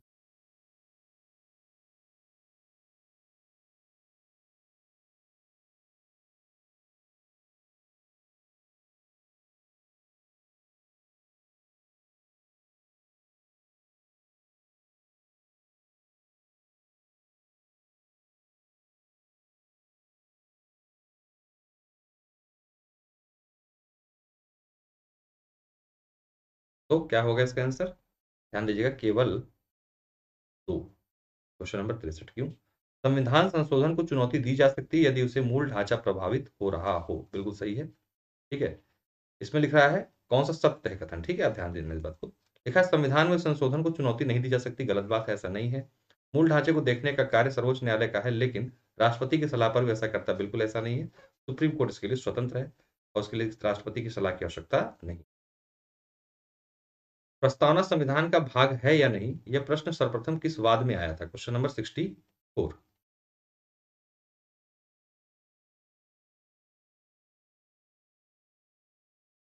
Question number 64।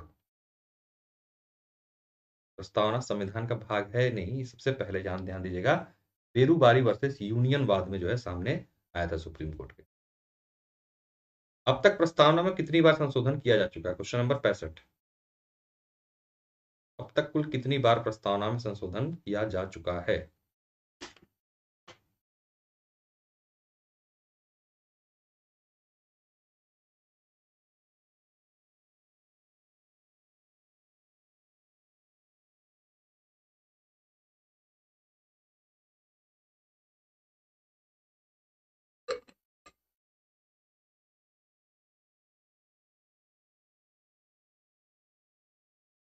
तो ध्यान दीजिएगा, सिर्फ और सिर्फ एक बार अभी संशोधन हुआ है, जो कि 42वें संविधान संशोधन के माध्यम से किया गया था। ठीक, भारत के संविधान का कौन सा अनुच्छेद अपनी पसंद के व्यक्ति से विवाह करने किसी व्यक्ति के अधिकार को संरक्षण देता है? Question number 66। क्वेश्चन नंबर 66, तो उत्तर क्या है आपका? आर्टिकल 21, प्राणविधिक स्वतंत्रता जो है आपकी, उसके माध्यम से सुप्रीम कोर्ट ने ये डिसीजन दिया हुआ, किसी के तहत कोई व्यक्ति अपनी मर्जी से अपने लिए जीवन साथी का चुनाव कर सकता है। राज्य व्यवस्था के संदर्भ में निम्नलिखित में से किस एक को आप स्वतंत्रता की सर्वाधिक उपयुक्त व्यवस्था के रूप में स्वीकार करेंगे? Question number 67।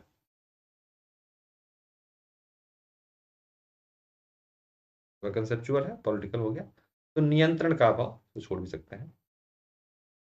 निजता के अधिकार को जीवन एवं व्यक्तिगत स्वतंत्रता के अधिकार के अंतर्गत भाग के रूप में संरक्षित किया गया है। भारत के संविधान में निम्नलिखित में से किससे उपयुक्त कथन सही और समुचित ढंग से अर्थित होता है? Question number 68।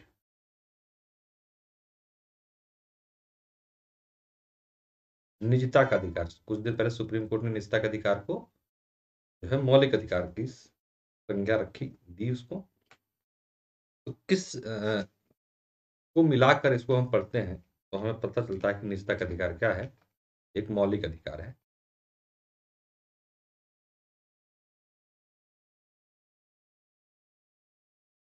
ध्यान दीजिएगा, आर्टिकल 21 के भाग 3 में गारंटी की जो स्वतंत्रता दी गई है, उसके आधार पर इसको निजता के अधिकार को मौलिक अधिकारों में सम्मिलित किया गया है। निम्नलिखित में से किसको विधि के शासन के प्रमुख लक्षणों के रूप में जाना जाता है?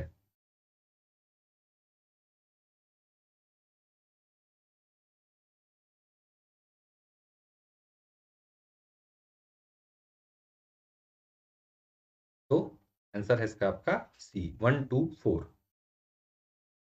शक्तियों का परिसीमन करना।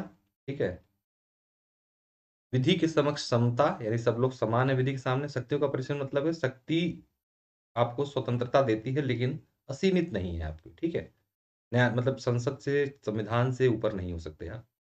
स्वतंत्र और नागरिक अधिकार, ये जो तीनों चीजें हैं यही आपके मिलती हैं आपको विधि के शासन के माध्यम से। सरकार के प्रति जन उत्तरदायित्व, ये इससे इसका कोई लेना देना नहीं है, ये लोकतंत्र का। समाज में समानता के होने का एक नेतार्थ यह है कि, क्वेश्चन नंबर 70, समानता का नेतार्थ अगर निकालना हो एक शब्द में तो क्या कहेंगे?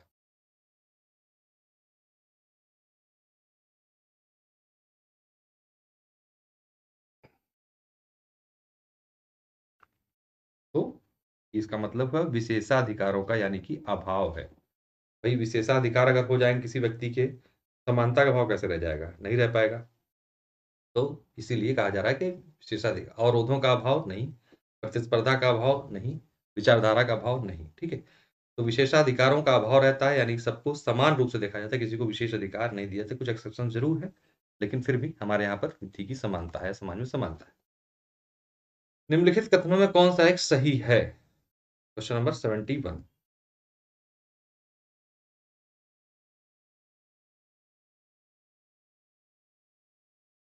मतलब ये हुआ कि विशेषाधिकार का अभाव, मतलब अगर आप और मैं संविधान या कानून की दृष्टि से समान तभी हैं जब आपको और मुझे, आप में से, हम दोनों में से किसी को कोई विशेषाधिकार नहीं दिया गया है। अगर मान लीजिए कोई विशेषाधिकार आपको दे दिया जाए कि नहीं भाई इसी सेम गलती के लिए मुझे सजा मिलेगी और आपको नहीं मिलेगी क्योंकि आप विशेष हैं, ठीक है, क्योंकि आप विशेष हैं, तो क्या तब समानता कैसे आ पाएगी समाज में? तो विशेषाधिकारों का अभाव ही समाज में समानता को लाता है, ठीक है।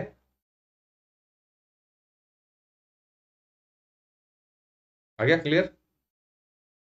अगर हम दोनों में से किसी एक को विशेष दर्जा मिल जाएगा, या किसी चार लोगों में से किसी एक आदमी को विशेष दर्जा दिया जाने लगे, उसके संग विशिष्ट व्यवहार होने लगे, तो समाज में समानता नहीं रह जाएगी। तो सब लोग विधि के सामने समान है। अगर आप खून करते हो या मैं खून करता हूँ, किसी का मर्डर करते हैं, तो सजा बराबर मिलेगी, ठीक है। इसी को ही समानता बोला जाता है। आपके लिए कोई विशेष व्यवहार नहीं किया जाएगा, मेरे लिए कोई विशेष व्यवहार नहीं किया जाएगा, इसी को कहा गया समाज में समानता। बताएं क्वेश्चन नंबर 71 का उत्तर, ध्यान दीजिएगा। अधिकार राज्य के विरुद्ध नागरिकों के दावे हैं। जो आपको अधिकार दिए गए हैं, मौलिक अधिकार चाहे कानूनी अधिकार, वो क्या है?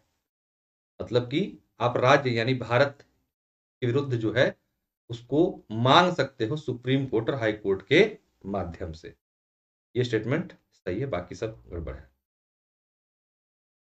भारत में मताधिकार और निर्वाचित होने का अधिकार कैसा अधिकार है? Question number 72। Question number 72।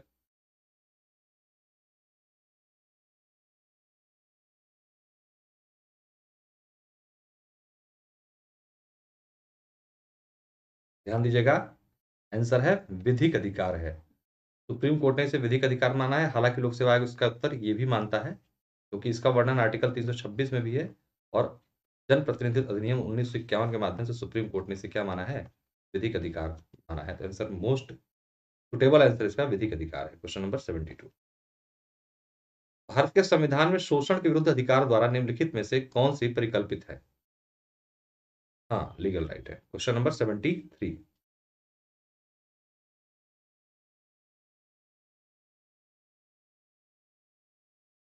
स्वागत है।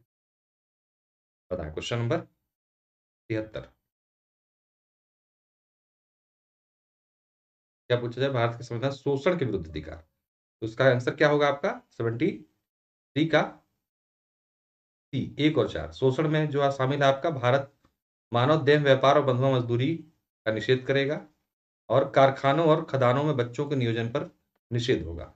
ये जो है आपके क्या है? शोषण के विरुद्ध अधिकार दिए गए। अस्पृश्यता जो है आपका समानता के अधिकार के अंतर्गत आ जाता है, आर्टिकल 17। अल्पसंख्यकों के हितों का संरक्षण जो है आपका आर्टिकल 29-30 के अंतर्गत आता है, जो कि आपका सांस्कृतिक अधिकार है, ठीक है। तो ये दोनों जो है आपके शोषण के विरुद्ध अधिकार है। निम्नलिखित कथनों पर विचार कीजिए। शिक्षा का अधिकार, समानता के साथ सार्वजनिक सेवा प्राप्त करने का अधिकार, भोजन का अधिकार, मानव अधिकारों की व्यापक दृष्टिकोण या उद्घोषणा के अंतर्गत उपरोक्त में से कौन सा से अधिकार मानव अधिकार अधिकारों में आते हैं? Question number 74।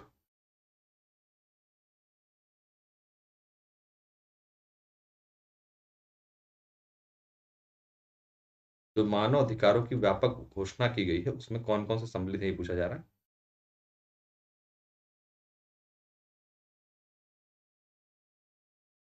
देखिए सारे क्वेश्चन ये पीसीएस और आरओ लेवल के हैं, मैं उसी को करा रहा हूँ, ठीक है। ऐसे क्वेश्चन आपको हो सकता है वनडे एग्जाम में ना मिले, लेकिन पीसीएस में अब क्वेश्चनों का लेवल इस तरीके का आने लगा है। आप लोगों ने पीसीएस 21 और आरओ 21 की परीक्षा दी होगी, पेपर देखा होगा, तो ये आप लोग को स्पष्ट अनुभव हो गया होगा। अब जो है मामला वैसा नहीं रह गया सीधा सीधा वाला, तो आपको जो है थोड़ा सा कंसेप्चुअल तरीके से भी पॉलिटी को करनी पड़ेगी, और उसी क्रम में मैं यहाँ पे डिटेल्ड पॉलिटी करा रहा हूँ थ्योरेटिकल वे में, और साथ में एक स्टैंडर्ड क्वेश्चन प्रैक्टिस आप लोगों से करा रहा हूँ, रटे घटे रटे से सवाल नहीं। आंसर है 1 2 3 तीनों चाहिए। देखिए जो सार्वभौमिक मानवाधिकार है उसमें ये सभी चीजें सम्मिलित की गई हैं। निम्नलिखित कथनों पर विचार कीजिए। भारत के संविधान में पुरुषों तथा महिलाओं द्वारा समान कार्य के लिए समान वेतन देने का बढ़ावा देने के लिए कोई उपबंध नहीं है। भारत के संविधान में पिछड़े वर्गों को परिभाषित नहीं किया गया है। Question number 75। बताइए कौन सा स्टेटमेंट सही है?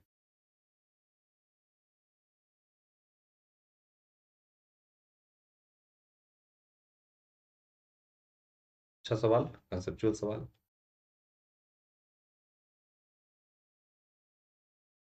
तो इसका आंसर क्या होगा? केवल दो।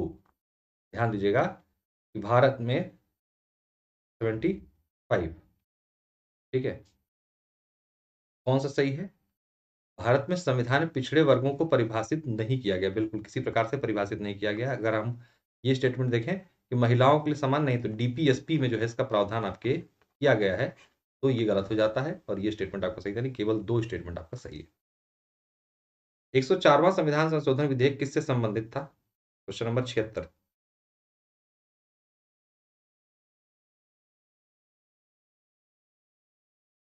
104वां संविधान संशोधन,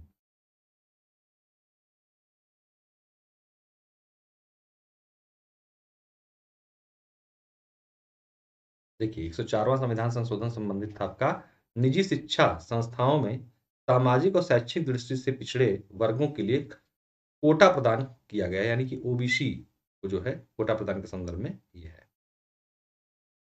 भारत की राजनीतिक व्यवस्था के संदर्भ में मूल अधिकारों की प्रमुख विशेषता मानी जा सकती है। Question number 77। पढ़ के समझ के तो उत्तर देने का प्रयास करें।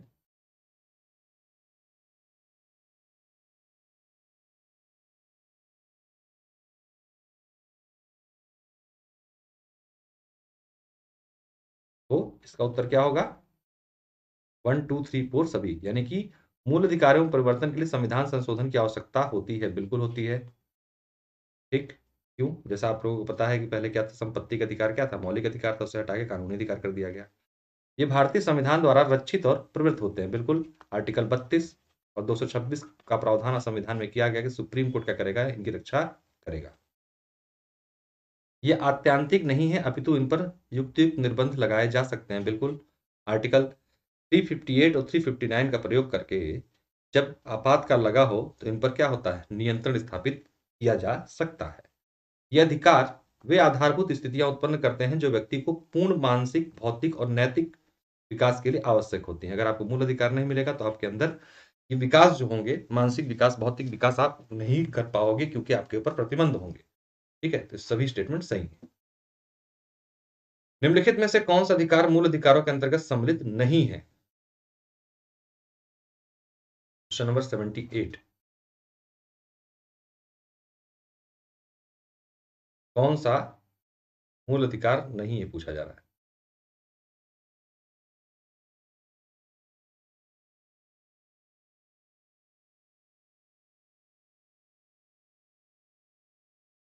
इसका आंसर क्या है आपका? ध्यान दीजिएगा, डी। इन तीनों में से कोई सा भी मूल अधिकार नहीं है। उपभोक्ता अधिकार लीगल राइट है, संपत्ति का अधिकार भी लीगल राइट है, वाणिज्य और व्यापार ये एक कानूनी अधिकार है आर्टिकल 301 के माध्यम से, ठीक है, संवैधानिक अधिकार, सॉरी, लेकिन संवैधानिक तो है लेकिन मूल अधिकार नहीं है। संबंधित देश की राज्य व्यवस्थाओं के स्वरूप के अनुसार, क्वेश्चन नंबर 79, कूट के माध्यम से देना आपको उत्तर।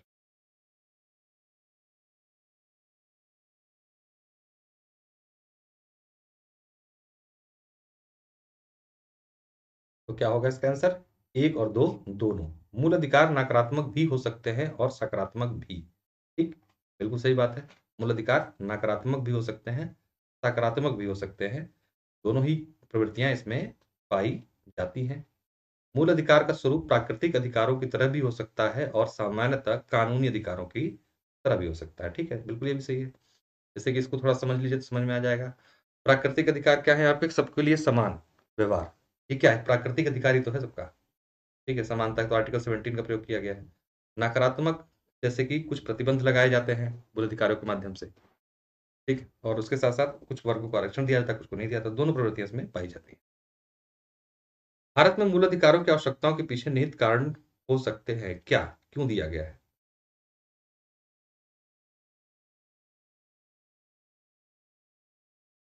Question number 80। तो क्या आंसर इसका आपका? 1 और 2 दोनों। संसदीय शासन प्रणाली में कार्यपालिका का विधायिका में बहुमत होता है, जिसका प्रयोग करते हुए सरकार मूल अधिकारों को छीनने वाला कानून बना सकती है। तो इसीलिए मूल अधिकार दिया गया और सुप्रीम कोर्ट उसका संरक्षक बना हुआ है। एक ऐसी व्यवस्था हो सकती है भविष्य में कि संसदीय शासन में कार्यपालिका का विधायिका में बहुमत होता है, तो वो क्या कर सकती है, कभी चाहे तो इसको बदल दे। तो इसलिए आपको जो है संरक्षण दिया गया हुआ है।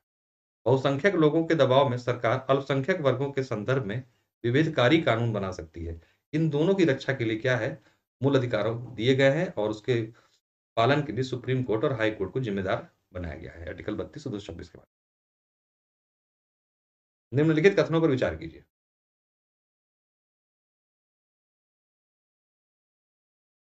Question number 81।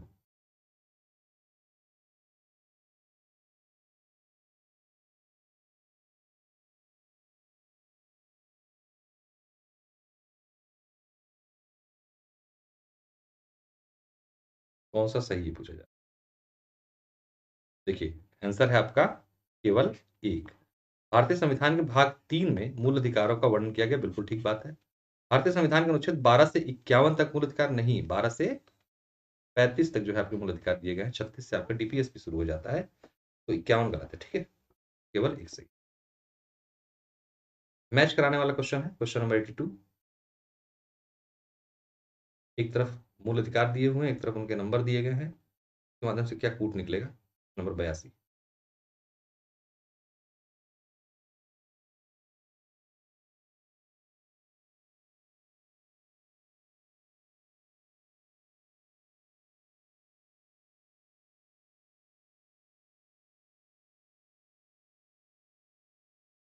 तो आंसर है आपका बी, यानी कि ए का 2। धर्म की स्वतंत्रता का अधिकार 25 से 28 के मध्य दिया हुआ है। बी का 1 है संस्कृति और शिक्षा संबंधी अधिकार 29-30 में दिए गए हैं। सी का 4 दिया है, यानी स्वतंत्रता का अधिकार 1922 के बीच में सम्मिलित है। और समता का अधिकार आपका आर्टिकल 14 से 18 के मध्य। ठीक,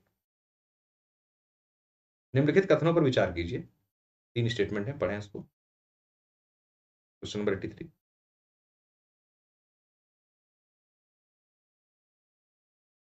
कौन सा सही पूछा जरा?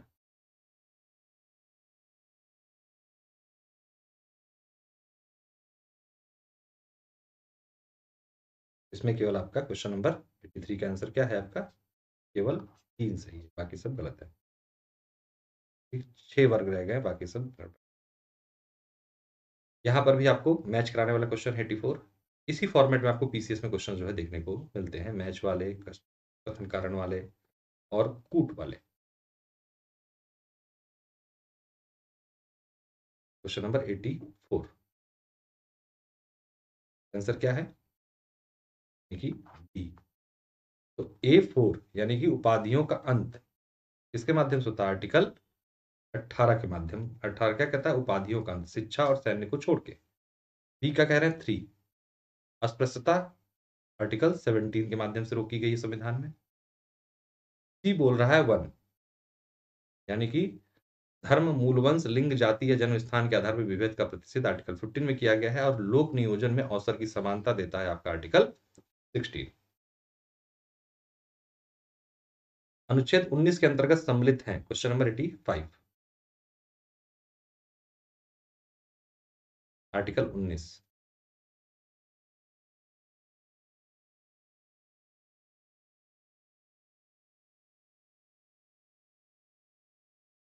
तो आंसर है आपका 124, यानी कि आर्टिकल 19 में भारत में कहीं भी आवास संचरण का अधिकार दिया गया है आपको, संघ संगठन या सहकारी समिति बनाने का अधिकार दिया गया है, शांतिपूर्ण सम्मेलन का अधिकार दिया गया, विधि के समानता जो है आर्टिकल 13 में है आपकी, न कि में। ठीक है, 19 में। निम्नलिखित कथनों पर विचार कीजिए। Question number 86।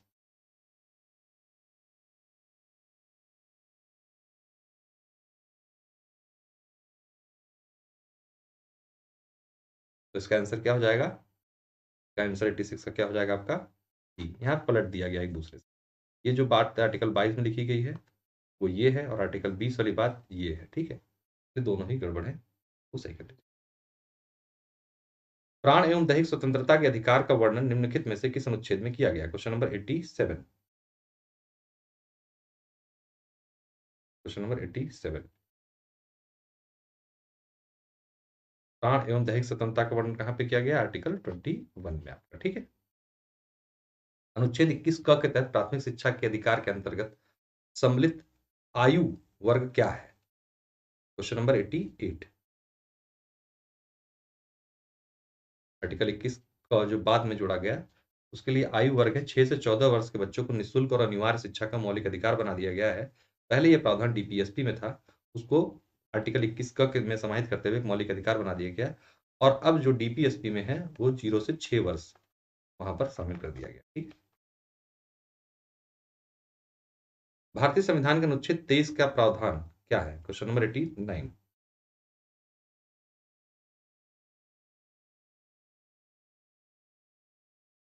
89 संदर्भ में प्रावधान करता है, ध्यान दीजिएगा, केवल दो, यानी कि मानव के दुर्व्यापार, बलात्क्रम और बेगार पर प्रतिषेध लगाता है आर्टिकल 23, कारखानों आदि बच्चों के नियोजन पर प्रतिषेध आर्टिकल 24 लगाता है। तो 23 किससे संबंधित है? इससे। निम्नलिखित कथनों पर विचार कीजिए। Question number 90।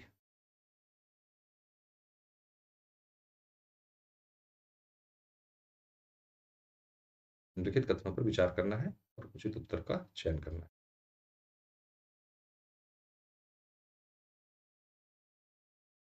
नंबर 90, ध्यान दीजिएगा, आंसर है आपका केवल एक। किसी धर्म की अभिवृत्ति के लिए कर न देने की स्वतंत्रता का प्रावधान भारतीय संविधान में है, बिल्कुल है।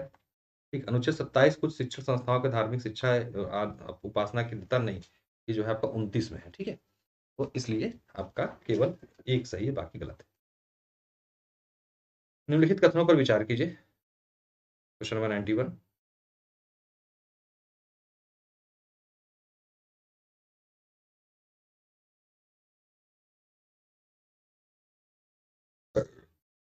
तो इसमें आपका केवल दो सही है। कह रहा भारतीय संविधान में अनुच्छेद 35 के तहत संवैधानिक उपचार अधिकार प्राप्त है, गलत है। आर्टिकल 32 के तहत प्राप्त है, इसलिए पहला स्टेटमेंट गलत हो गया। धार्मिक कार्यों के प्रबंधन की स्वतंत्रता अनुच्छेद 26 में दी गई है, बिल्कुल दी गई है। ठीक है, केवल दो सही है। सेना विधि, मार्टियल लॉ लागू करने के लिए या मिलिट्री लॉ लागू करने की स्थिति मूल अधिकारों को सीमित करने की शक्ति किसे प्राप्त है? Question number 92।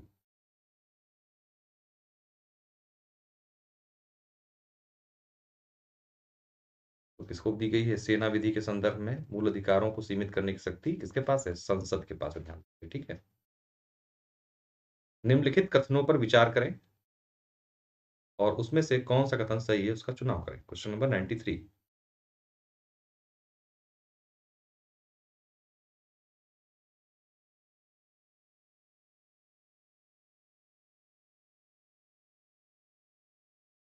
तो क्वेश्चन नंबर 93 का उत्तर क्या होगा?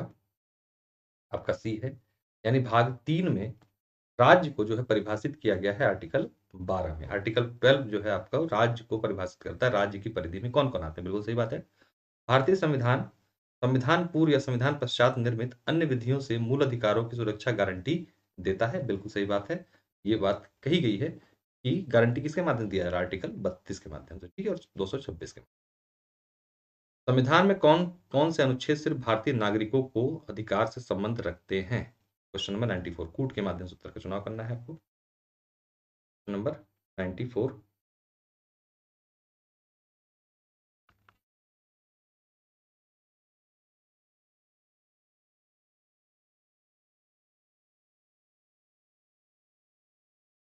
तो 94 का उत्तर है आपका ए, 1 और 3, यानी कि 15-16 और 29-30 ये जो है भारतीय नागरिकों को ही अधिकार देते हैं, बाकी 17, 29, 19, 31 ये जो है सभी को प्राप्त है।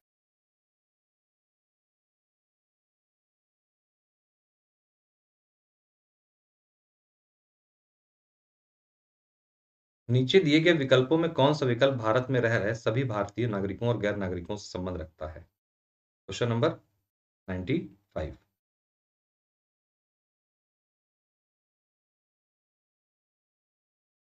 तो इसका जो उत्तर होगा आपका 95 का, ये है आपका डी, यानी कि 3, 4, यानी 20, 21, 22 और 23, 24, 26 ये जो है सभी को, नागरिकों गैर नागरिकों दोनों को प्राप्त।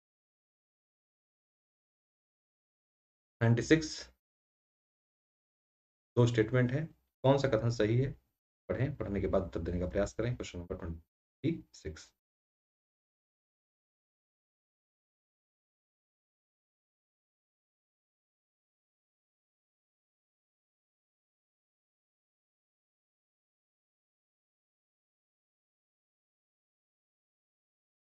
क्वेश्चन नंबर 96, देखिए उत्तर है आपका सी, यानी दोनों सही है। अमेरिका के संविधान में मूल अधिकारी को निलंबन या निर्बंधन का कोई व्यवस्था नहीं है, बिल्कुल ठीक है, कोई व्यवस्था नहीं है। भारत की लिखा संविधान में ऐसी परिस्थितियों का स्पष्ट उल्लेख है जब मूल अधिकारों को निलंबन या निर्बंधन किया जा सकता है, आर्टिकल 358 और 359 के माध्यम। ठीक है, निम्नलिखित कथनों पर विचार कीजिए और कूट के माध्यम से उत्तर का चुनाव कीजिए। नंबर 97।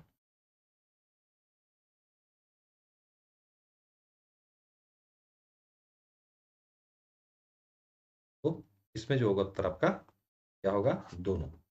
यदि भारत के किसी क्षेत्र में सेना विधि लागू हो तो संसद विधि द्वारा मूल अधिकारों को पूर्णतः या अंततः निर्बाध आरोपित कर सकती है। आपने भी देखा होगा नागालैंड में चर्चा है कि आस्पा कानून को जो है वहां पे बढ़ा दिया गया है। जब उस कानून को बढ़ा दिया जाता है तो इसी माध्यम से क्या होता है, वहां के लोगों का मूल अधिकार समाप्त हो जाते हैं, ठीक है, सीमित हो जाते हैं। सेना विधि के प्रवर्तन के साथ ही मूल अधिकार निलंबित हो जाते हैं तथा नागरिक न्यायालय सिविल कोर्ट्स के स्थान पर सैन्य न्यायालय काम करने लगते हैं। बिल्कुल ये भी ठीक है। तो वहां पर न्यायालय सिविल कोर्ट होती है, उनका कंसेप्ट भी खत्म हो जाता है, उनके मूल अधिकार भी जैसे नागालैंड को 6 महीने के लिए शांत क्षेत्र घोषित कर दिया गया है, आस्पा लगाया गया, तो यही जो है कंसेप्ट वहां पर लगा है। ठीक है, दोनों सही है। निम्नलिखित कथनों पर विचार कीजिए। Question number 98।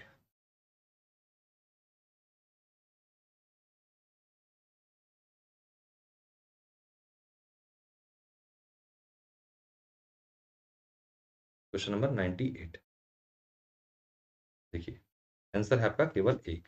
संसद चाहे तो क्षतिपूर्ति अधिनियम पारित करके सेना विधि द्वारा दिए गए दंडों को नागरिकों को मुक्त कर सकती है। बिल्कुल, सेना विधि अनुच्छेद 352 ए के तहत घोषित आपात के समान होती है। नहीं, गलत है, ऐसा नहीं है। ये आर्टिकल 34-35 के तहत जो है होता है इसका कार्रवाई, तो गलत है, केवल एक सही है। 44वें संविधान संशोधन के संदर्भ में आपको ये स्टेटमेंट देना है, बड़ा सा क्वेश्चन है।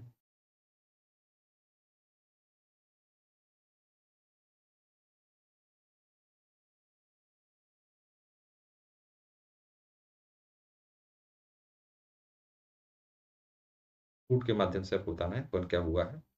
देखिए, इसके संदर्भ में पहले बता दे रहा हूँ, कोई बड़ा सा क्वेश्चन है। आंसर पहले तो है आपका डी, यानी चारों स्टेटमेंट सही है। तो लिखा है अनुच्छेद 359 के तहत राष्ट्रपति को शक्ति नहीं है कि अनुच्छेद 20 और 21 को निलंबित कर सके। बिल्कुल ठीक बात है, नहीं कर सकते। 20-21 छोड़ के बाकी सभी हो सकते हैं, लेकिन 20-21 नहीं। अनुच्छेद 19 में दी गई स्वतंत्रता में सिर्फ तभी निलंबित किया जा सकेगा जब आपातकाल की उद्घोषणा युद्ध या बाह्य आक्रमण के कारण देश की सुरक्षा, मतलब जब आर्टिकल 19 को समाप्त तब किया जा सकता है जब ये दो परिस्थितियां हुई हो, यानी कि आर्टिकल 352 का प्रयोग हो रहा हो। सशस्त्र विद्रोह के आधार पर की गई आपात घोषणा की स्थिति में अनुच्छेद 19 को निलंबित नहीं किया जा सकता। सशस्त्र विद्रोह को खत्म कर उसके लिए आपको सशस्त्र विद्रोह है उसमें आर्टिकल 19 नहीं समाप्त होता, उसमें समाप्त होता आपका बाकी इसको 19, 20, 21 बचे रहते हैं। आपात की घोषणा के दौरान अनुच्छेद 358 केवल उन विधियों का संरक्षण प्रदान करेगा जिनका सीधा संबंध आपात की घोषणा के साथ हो। बिल्कुल ये भी स्टेटमेंट सही है। तो 1, 2, 3, 4 सभी सही। लास्ट क्वेश्चन है आज का। निम्नलिखित कथनों पर विचार कीजिए, कौन से कथन सही है, कूट के माध्यम से इनका चुनाव कीजिए। Question number 100।